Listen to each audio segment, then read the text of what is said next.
Hello everybody, this is Moses from ZAATARGARDENS Gardens, and this is episode 95 of Gardening Without Edits. I'm going to continue on from episode 94, where I'm transplanting my Lee jujube. I'm now transplanting, or moving, excuse me, not transplanting, moving my jujube and moving my genedique, my green sour Persian plum. I'll link up another video on it in the past. I don't like, let me flip it around. I don't like how it's next to the air conditioner. I put it right here. I wanted to prune it small. I can.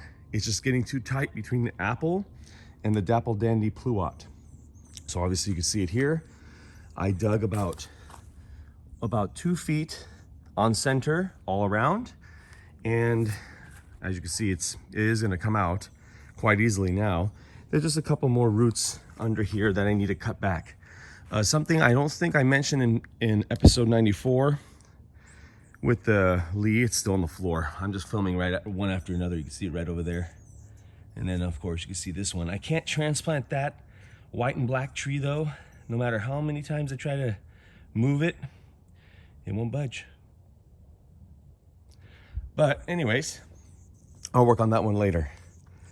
Something I didn't mention though, I don't think I did, is when you move a tree like this, you cut out a lot of the roots. And I'll put a comment in episode 94. So when you cut out a lot of roots, there's less roots supporting the tree that it previously thought. Right now it's asleep. So when it wakes up in the spring, it's like, okay, I'm ready to produce flowers. Wait a minute, where's all my roots? I don't have enough energy to do all these flowers. You need to severely prune back. So I'm gonna basically just cut, like here's the base of the branches here.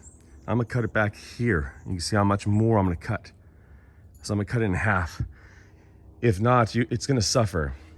And I'm probably not gonna allow it to flower and fruit, but we'll see how it goes. If it looks healthy, I'll let it flower and fruit.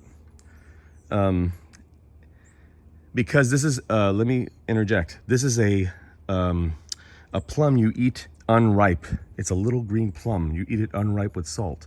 So I won't allow, if this was a regular Santa Rosa, I wouldn't allow it to fruit because I have to wait till the middle of summer to eat it.